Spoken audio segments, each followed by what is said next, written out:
TPCSI fans, you want to revolutionize your sports investing habits? Allow me to tell you about WagerWire. WagerWire is an app that helps you become a superior bettor by allowing you to sync all your sports books and track all your bets in one place. See your current action, your betting history, and stats. You could also sign up for sports books and collect bonus offers. Follow them at WagerWire on X, as it's the best account on the platform. Head to App Store or Play Store now and search WagerWire and download the app.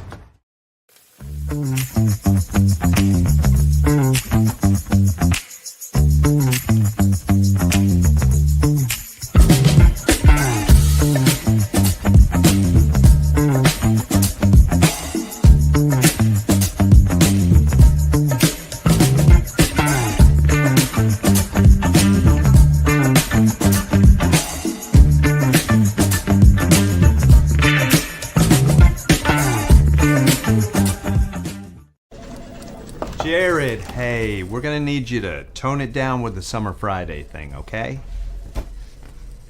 What are you talking about? Well, for one, it's not summer anymore. Oh, really? Coconut. Also, who is this? I'm the caddy. Oh, he's my intern? Sorry, intern. I'm his intern. Yeah, he's doing a great job. No golfing in the office, okay? Summer Fridays are over. You can keep the Hawaiian shirt, but the rest of this stuff, all right? Are you grilling? Oh, yeah. Did you want a burger or a hot dog? No, grilling in the office. That's a good point. We should take this outside. No, that don't. You put that right back down. Yo, it's all in the hips. Oh, dude, come on, we gotta go. Let's go.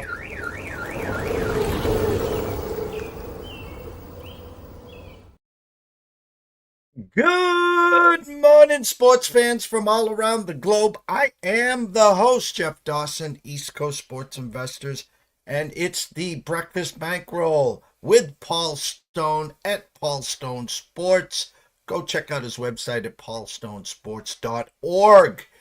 Busy weekend in college football. I think 3 weekends left. Elimination games every which way. Who's going to win the Heisman? Who's in the lead for the Heisman? Which coaches are in the hot seat? Yada, yada, yada. Will Coach Prime be in Dallas next year? With Shador? Who the hell knows? I don't know. I don't think Paul knows, but we might have an opinion. Anyways, shout out to our proud sponsor and partnership. Of course, it's WagerWire. Head on over to Google Play. Download the app. It's free. Viva Tequila Seltzer. CT Bets Team Family, second to none. Go grab a cuckoo for coconut. That's what the East Coast is. Their new flavor. Try it out then. And, of course, Terry Smith, Atlanta Steaks and Seafood. Jump on over to Facebook. Introduce yourself to Terry. While you're there, head on over to atlantasteaksandseafood.com. Place an order today, be grilling by Sunday. So without further ado, the man, the myth, the legend, Mr. Paul Stone. How are you, Paul? Oh, Jeff, doing well, man. Just rolling through this college football season. Once it starts, it's just a nonstop train. And here we are, like you said, 3 weeks left in the regular season, then the conference championship games, and then our first voyage with the 12-team playoff. Going to be a great finish. You know, the so-called experts, the ones with the check marks, the ones with the big stages and platforms, almost the louder you talk, someone else steps over them. And it's kind of comical, Paul, because I was listening to someone earlier this week. You had to go perfect back in the day when we were growing up, when we had hair. If you win 11-1, you got an attaboy, great season. You didn't go 12-0 and you didn't win the championship. Good luck next year. And then everyone bitched, yelled, screamed, hollered because 4 wasn't enough and it was SEC dominated. We have the perfect plan now. 12 is the number. And look at everyone screaming and hollering. Mike Greenberg sitting here like he is, I don't know, Bear Bryant trying to break this thing down. Will we let these games just play out themselves, Paul? Yeah, I mean, there's still a lot of football to be played. I'm not really a guy to be critical of the committee. I thought they got it right last year, and it's a tough job sitting in those chairs. But I have to admit, I have been scratching my head about what came out this past Tuesday. But like you said, there's a lot of football to be played. Things are gonna shake out a little bit more, and we'll get a little more clarity, and we'll see how it all turns out there in early December when the final votes are tallied. But there's always going to be controversy. Whether there's 4 teams, there's going to be controversy, and I think with 12 teams, there's even going to be more controversy because there's a greater pool of teams that feel like they have a shot at those at-large bids. So it is the sport that we love. It is college football, and it's going to be part of the landscape from here on out. SEC's always been the conference. Now we had the Pac-12 shift into the Big Ten. The Big 12 quietly, BYU. How about Colorado? Let's start there. Coach Prime comes in last year, was the talk of football the first 4 or 5 weeks, and then they kind of crashed and faded into the sunset. This year, not as much hype. Not as much. He was real quiet. The media was staying away from Coach Prime and the Buffaloes. And Coach Prime has never coached better. This team controls their own destiny, Paul. They do. And I tell you, we talk a lot about Shedeur Sanders, and he's a great college quarterback, going to be one of the top picks in this coming April's NFL draft. They got the best receiving core in the nation, in my opinion, led by Travis Hunter, LaJohntay Wester, Will Shepherd, Jimmy Horn, just have an embarrassment of riches at wide receiver. But what's made this team different this year compared to last year is they're playing defense and they're better on the offensive line. They're not real good on the offensive line, but they're better. Shedeur Sanders last year was, running for his life. This year he's just running to maybe play the next play. But they're better on the offensive line. They're much better on defense. And like you said, the Buffaloes control their own destiny, and if Coach Prime gets in that playoff, it's going to inject even more eyeballs, more enthusiasm, to the college football brand. So it would, I would think some people in the TV business are probably rooting for Colorado. Going to shift now to the Big Ten. Again, Oregon remains undefeated and ahead there. Ohio State with their only loss, obviously, to Oregon. Penn State with their only loss to Ohio State. And then here comes the little engine that could. Indiana, which, again, I think the writers are sitting back and say, this is going to play out itself. I know some early procrastinators put out some numbers here, 10.5. I've seen 12.5s. A couple weeks from now, is it 2 weeks from now, Indiana travels to Ohio State. What would your number be and your early thoughts on that? Well, it's going to be next Saturday. So as we record here on Thursday, the 14th, it's 9 days from today. As you indicated, I think DraftKings came out with a look headline of 10.5. And that's right in my ballpark. I think 11 or 11.5 Ohio State should be favored. I'll break it down some. My initial thought is I'll probably back the Buckeyes. This is going to be an interesting call. If Indiana wins their other games and finishes 11-1, I put a tweet out yesterday. I think if Indiana, of course, if they win, they're obviously going to be in if they were to upset Ohio State outside of something crazy. But if they lose to Ohio State by 10 points or fewer and go 11-1, I think they're safe. But what if they get blown out by Ohio State? What if they lose by 20 or more and they're 11-1? They still might be in, but that schedule's really doesn't have a whole lot of meat on the bone, so to speak. So there would be a lot of controversy around the decision of the committee there. But where they're placed right now, the Hoosiers look pretty safe to make the playoff. But what a great, we got 2 great games. I can't think of the whole schedule right now, but not only next weekend, Indiana going to Ohio State, we're going to see what the Hoosiers are made of, but Notre Dame and Army at Yankee Stadium. I know the midshipmen got taken care of by the Irish a few weeks back. Now the cadets get their shot. Another great Saturday of football 9 days from today. But first we have this weekend. So we got some great games on tap this Saturday as well. ACC, it was Miami and a cloud of dust after Clemson lost to Georgia. Clemson starts playing great, great ball, and we quietly were leaving them to do their thing. And then as soon as I get on that Clemson train, because I think we both said they'd probably be about a 1.5 point favorite against the Hurricanes on a neutral field for the ACC championship. Clemson lays an egg. Miami lays an egg. Can you give us the temperature in the room on the ACC right now, Paul?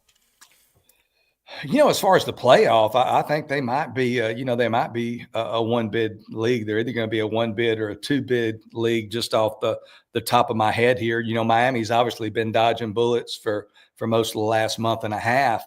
A lot of close calls, and it finally caught up with them against Georgia Tech there in Atlanta this past weekend. But Clemson, except for the game, it's a head scratcher the way they played at home against Louisville a couple of weeks back. They were just outclassed. They were playing from behind the whole game. Never really, I hate to say they're never really in the game, but they always seemed like, you didn't really see a pathway for them to victory. So, there's not, and it's overall, not just the ACC, college football as a whole this year, even the teams at the very top, everybody has some warts. Everybody has some blemishes. There are some really good teams, but I don't know that there are any just great teams. And that might make for a very interesting playoff. Some of the concern of those who maybe oppose the 12-team playoff was we would have some, first-round blowouts, some lopsided games, some complete mismatches. But with the parity that we see currently in college football, despite NIL and the transfer portal, we might see a lot of competitive games. It might make for a really interesting product. Before we get to the SEC, and I know you're going to break down the Boston College game, was at the Heights last Saturday, sold out against Syracuse. Great game, back and forth.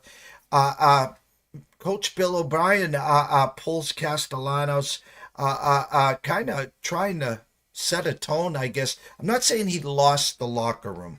Okay, they win. Everyone should be happy. They got a huge game this week again at SMU, who we don't talk enough about, and that's shame on me here. Next thing you know, in today's world, Paul, you shun someone, you pull someone, hey, I'm tapping out, see ya, I'm going in the transfer portal. Thoughts on Castellanos saying thanks, but no thanks? Well, obviously, Bill O'Brien's a new coach, and, he's going to do things his way. Thomas Castellanos actually started his career at UCF, then at Boston College, and now he's going to be going to his third school. And welcome to today's world of the college football, player. They have complete access from year to year to change schools, basically unlimited free agency. You never know. On the surface, obviously, last year, Thomas Castellanos ran for 1,113 yards. He averaged 5.2 yards per carry. This year, through 8 games, he hadn't even rushed for a total of 200 yards, only averaging 2.1 yards per carry. He's actually cut his interceptions down. Boston College, obviously one of the worst passing teams in the entire FBS structure, only average 169 yards per game. But he is taking care of the football a little bit better. So to me, of course, I'm not inside the locker room. I'm not close to the program, but it's a little bit of a head scratcher. But you never know relationships between players and coordinators, the head coach, other people within the organization. You just never know, don't know what dynamics are at work. And I think there might be a little bit more to this than what meets the eye. It might just not be totally based on playing performance, because it's a little bit odd. Grayson James has played quite a bit of football. And to me, his upside's nowhere near Thomas Castellanos.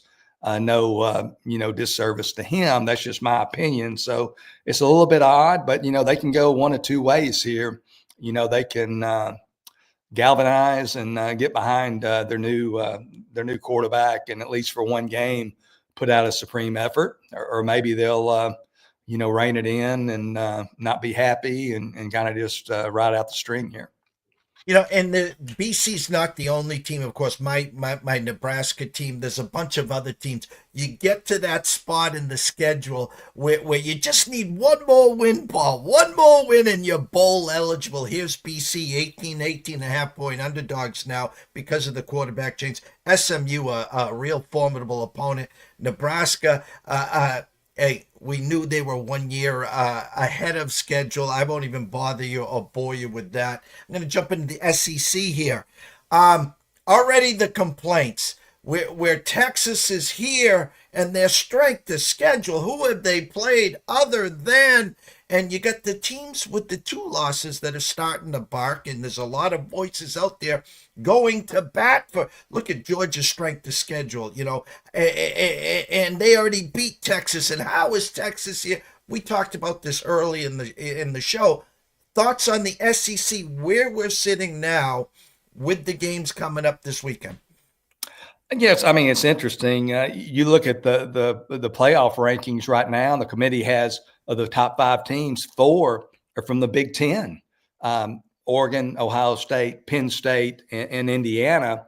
You look at power ratings, though, and I think 3 of the foremost authorities on power ratings who are available to the general public: Jeff Sagarin, Kelly Ford, and Phil Steele.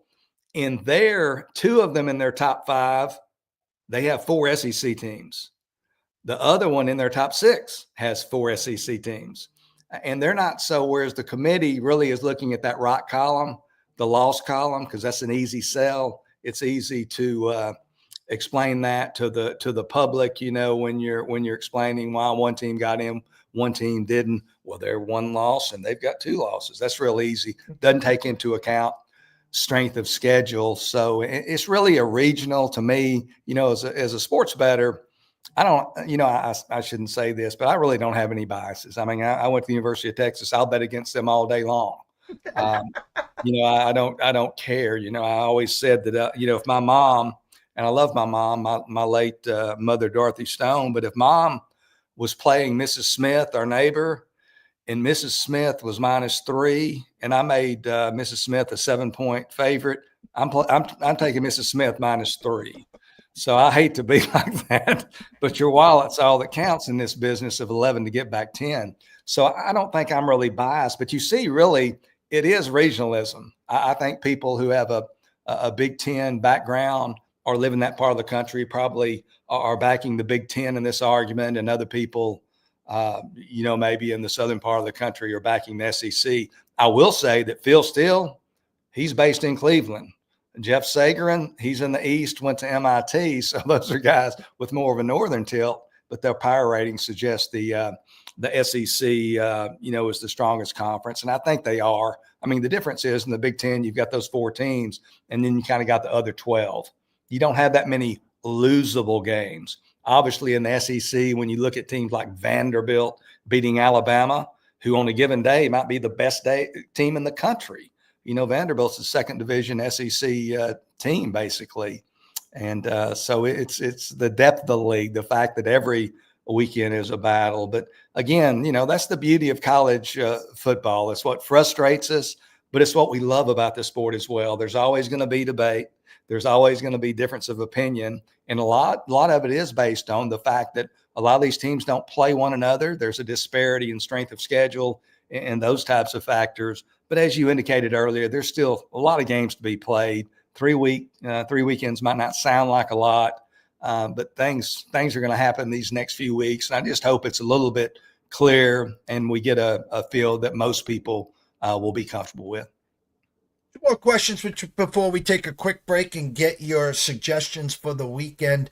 If everyone watching and listening, standing room only, please go follow Paul on Twitter or X at Paul Stone Sports. While you're there, check out his website at paulstonesports.org.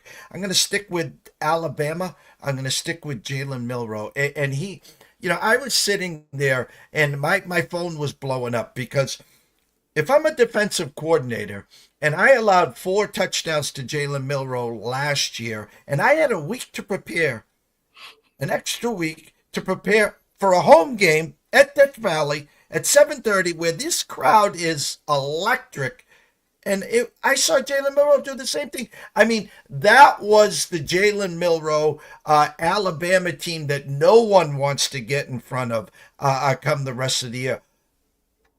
What happened to LSU? And I'm just still flabbergasted. Yeah, you would think LSU playing at Tiger Stadium at night with such high stakes, as an underdog would put up a better showing. Obviously they didn't. It's not all Garrett Nussmeier's fault, but he's thrown, I think, 9 interceptions in the last 5 games. And nobody's going to have the same level of receivers that they had last year, but they don't have the downfield, passing threat with those 2 guys gone to the NFL at wide receiver, and a little bit different team. Their defense hadn't been talked about much because it was earlier in the season, but to lose Harold Perkins Jr., one of the best defensive pieces as an edge rusher and linebacker in all of college football, to lose him for the season early on certainly makes your job a whole lot tougher if you're the defensive coordinator of the Bayou Bengals. But as you indicated, Alabama, man, when they're at their best, and this is a first-year head coach, a first-year program, so they're a team that you would naturally expect to maybe take hold and get better as the year progresses. And, if they bring that A game that they brought to Baton Rouge on Saturday night the rest of the way, like you said, I don't know that anybody's going to be wanting to play Alabama, because I think when the playoff starts, whoever the 12 teams are, there's going to be 4 or 5 or 6 teams that a lot of people are going to be feeling like have a legitimate chance. And if Alabama's one of those teams in the field, they'll certainly be a team to be reckoned with. The marquee game of the week between the hedges, and they even gave them a night game. This is usually that 3:30 spot at CBS, SEC, Georgia, 7.5, 8.5. Let me see what I got now. Where's my eyes? Up to 9.5 at the Circa with a 48. There are some 10.5s at South Point. Jimmy Vaccaro, Chris Andrews there, but our good friend, Mr. Benson, holding tight at 9.5. I guess, obviously, the big question is Nico playing. But again, a 2-loss Georgia team now, their playoffs start Saturday night at 7:30. Georgia has just been, you talk about a head scratcher. I'm still scratching my head at the Georgia team we saw a few weeks ago in Austin that just dominated the Longhorns, and the Georgia team that's played their other 8 games or so. I mean, they just notched it up, ramped it up against the Longhorns, dominated both lines of scrimmage, looked like perhaps the best team in college football. Obviously, Georgia's been limited, their play has been impacted by the regression, no other way to put it, of Carson Beck in his second year as a starter. People have talked about his off-the-field life and some other things that might be in his head and in his mindset that are affecting his play. But he's been, I think he's had 3 games, maybe in the last 5 or 6 games, where he's had 3 interceptions or more. So he's been a turnover machine. So you've got to wonder about their offensive play. And then on the other sideline, even if Nico plays, they really hadn't thrown the ball downfield with him. They really hadn't taken the training wheels off. And Georgia's done the same thing with Beck in the last few weeks. I think they've cut back. They've scaled back on the downfield passes and tried to make it easier throws, mid-range throws and short throws. So what I'm looking at here, to me, it's a tough call because we don't know for sure if Nico's going to play. He's in concussion protocol. It seems like historically that guys in concussion protocol miss one game and then come back the next game, but they're listing him as questionable on the SEC injury report for whatever that's worth, which I think it's really worth nothing because they can just say whatever they want to. I mean, to them, he might be doubtful, but there's no punitive component.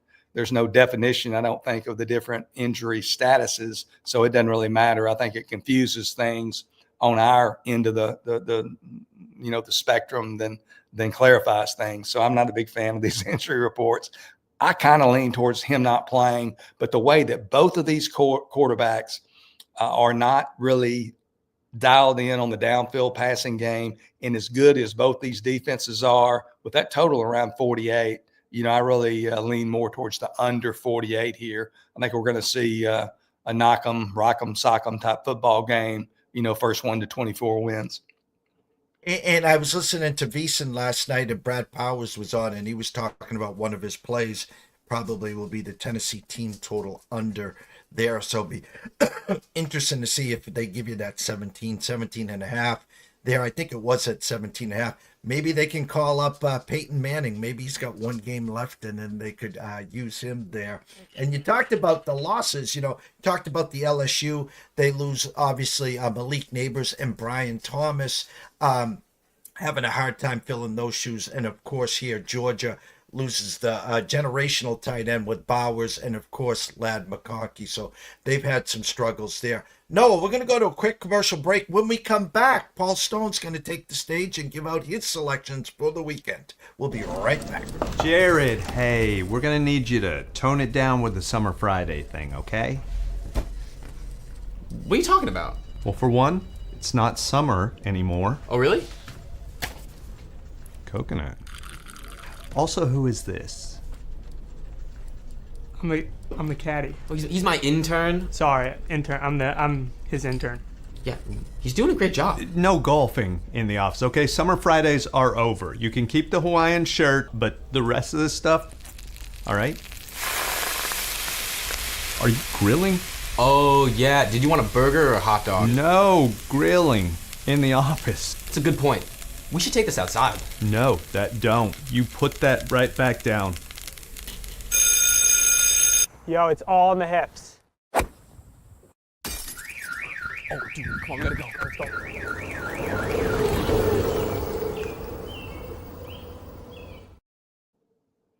Well, Paul, it's standing room only right now. Everyone's got their notepad, their scorecard, their pen. They're ready for the Paul Stone selections for the weekend. The stage is yours.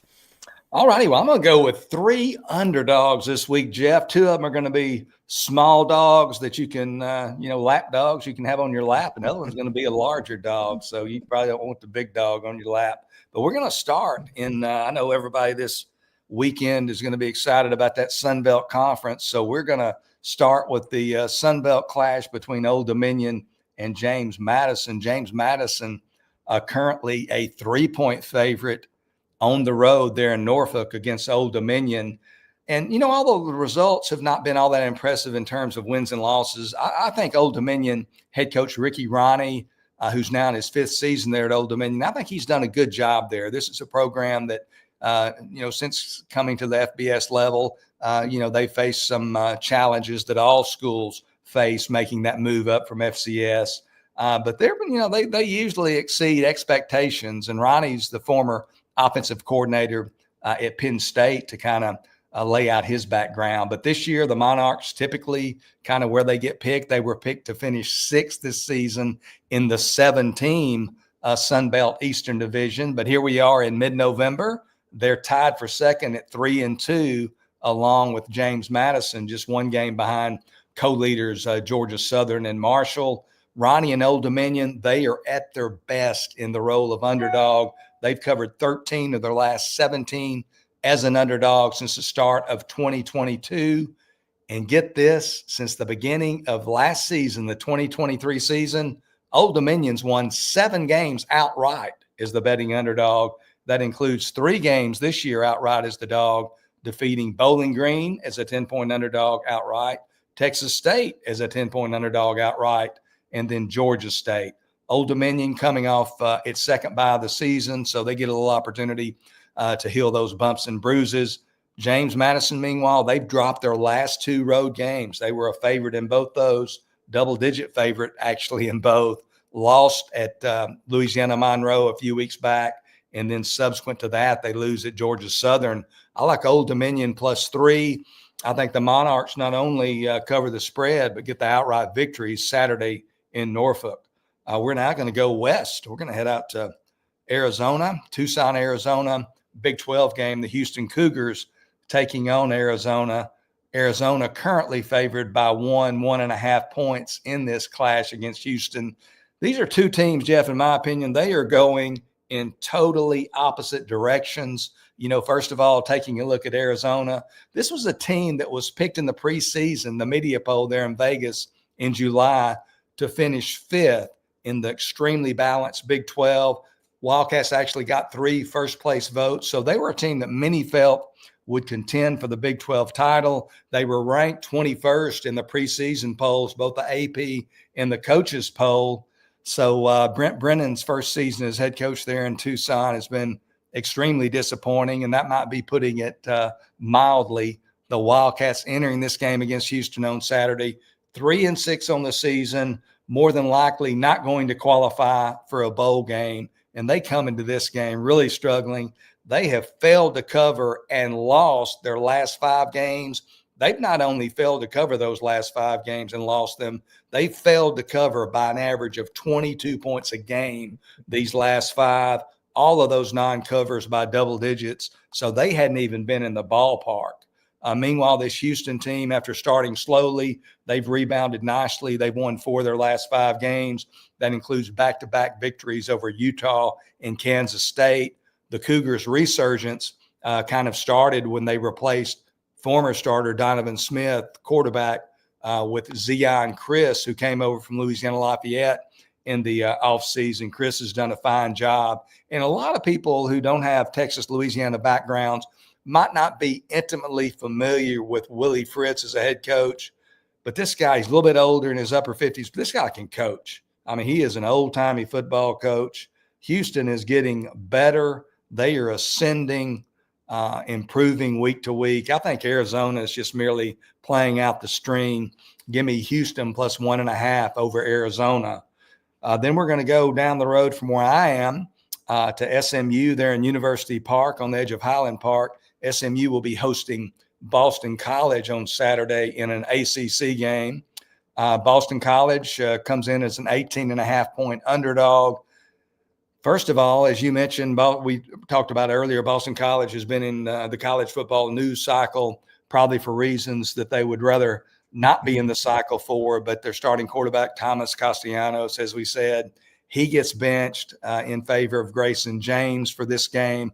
Castellanos subsequently enters the transfer portal. Again, I wouldn't expect he'll be in Dallas with the team on Saturday, but who knows in today's college football world. There's no telling what could happen. But Castellanos obviously had been struggling in the running game, and I guess Bill O'Brien felt it necessary to give James a chance there. People who've listened to me through the years, and I probably said it on this program as well over the last couple of years that I've been with you guys, I often speak of playing numbers, not teams, and this recommendation is a prime example of that. When I make my numbers on Saturday night and Sunday, I'll usually start and I'll say the point spread needs to be within this window, and I'll put it between 2 numbers that are traditional margins of victory. So in this case, I looked at this game and I said SMU should be favored by more than 14, but less than 17. I settled on 14.5 here. I referenced 3 other power rating systems for purposes of comparison, and they all had SMU at 17 or lower. Actually, I think all 3 had them just a little bit under 17. So what we come down to in this game, in my mind, this SMU machine is humming. They're playing great football behind Kevin Jennings, who replaced Preston Stone earlier this year at quarterback. Other than a near defeat against Duke on the road in Durham a couple of weeks back, they have really made easy work of most of their opponents. So SMU team, again, that's won 6 straight, covered 5 of those games since losing early in the year in Dallas to BYU. But the thing about SMU from a betting standpoint at this point is you are paying such a premium to play the Ponies at this point in the year. Their numbers are inflated. 18.5 is just a tick too high. I think, Boston College can run the football. You run the football, you shorten the game. That helps it when you're taking these kind of points. I like 18.5 points. So I'm taking BC plus 18.5 over SMU Saturday against the Ponies there in Dallas. I had to check and see if Eric Dickerson was suiting up and he was playing for the SMU Mustangs. I'm like, what the hell is this number? And they are playing great ball. And still, as you said, the loss to BYU, we talked about the Big 12. And again, BYU, Colorado. And if you look at the numbers right now to win, they're the 3rd favorite. And this team is actually clicking on all cylinders right now, Paul. Oh, they are. I mean, they're playing big-time football. And we were talking about Clemson, Miami earlier in my spot here. And I failed to mention SMU. They are a real player here and obviously need this victory on Saturday to continue their road to a possible playoff berth. But man, they've been a great surprise. They make the they basically begged their way into the ACC. I think they're giving up television revenue for 11 years. And this, I'm sure Jeff and many of the listeners and viewers do as well. But SMU, they don't have any trouble raising money. No. I mean, they raised $100 million apparently in just a matter of days. So they can still print the money there at SMU, which is really unique for a small Christian school with a relatively small enrollment to be able to create funding at the level that they do. They've got some. I wasn't born into one of these oil families, but I think some of those people living there on the hilltop, as they call it, certainly, and maybe that's what they call the SMU campus, the hilltop. And I guess it's because they've got all that money, they feel like they're on the top of the hill. I just kind of came up with that. That probably doesn't matter, but SMU's in the thick of it, playing great football on both sides of the ball. Lost their tight end, R.J. Maryland, a couple of games back, which is really a big blow to them. He's the son of former NFL star Russell Maryland, and he was the go-to guy for Kevin Jennings. But they've recovered. You have injuries. They've picked up where they, kind of where they left off, and Jennings playing great football. And SMU is another one of those teams in a 12-team playoff. You might not want to be matched up with the Ponies come playoff time if they do indeed make it. Always end this segment, Paul. Tell everyone where they can find you on X and, of course, your website and all your work. Well, first of all, if you're on Twitter or X or whatever you like to call it, you can follow me there at Paul Stone Sports. And I try to, give out information. I don't get into, name calling and some of the stuff that occurs on social media. If somebody disagrees with me, I don't use bad adjectives or anything like that. So I enjoy being on Twitter. So follow me at Paul Stone Sports if you choose. And then if you want to take your interest a step further, my website, paulstonesports.org. Again, that's paulstonesports.org. The best in the business. We're blessed and honored to have you here every Thursday at 11 a.m. Eastern. Go have some fun. Enjoy your weekend. Cash some tickets, and we'll catch up with you next week at this time, Paul. Hey, same to you guys, Jeff. Let's have a great weekend of college football. Thank you so much. The one and only Paul Stone. Noah, quick commercial break, and we'll wrap it up. ECSI fans, you want to revolutionize your sports investing habits? Allow me to tell you about WagerWire. WagerWire is an app that helps you become a superior bettor by allowing you to sync all your sports books and track all your bets in one place. See your current action, your betting history, and stats. You could also sign up for sports books and collect bonus offers. Follow them at WagerWire on X, as it's the best account on the platform. Head to App Store or Play Store now and search WagerWire and download the app. Shout out to Paul Stone at Paul Stone Sports. Listen, guys, if you enjoy what you listen to here at every Thursday at 11 a.m., as Mr. Saylor says, bravo. He does college football. He does college basketball. The best in the business. I could talk hours for him, and I had him a little overtime here for 30-plus minutes. His in-depth information, the sides, the numbers, second to none. Do yourself a favor. Go follow him at Paul Stone Sports. And if you want to take your wagering experience to the next level, head on over to paulstonesports.org. Busy day here. 3 o'clock, Lou Finnicaro, UFC 309, Madison Square Garden. The GOAT is in action. And at 5 o'clock, Ron Marmolewski back live from LA, NCAA, NFL, and of course, couldn't have done it without the man behind the glass, Mr. Noah Frank. Everyone, have a good morning, a better afternoon, and we'll see you back here at 3 o'clock.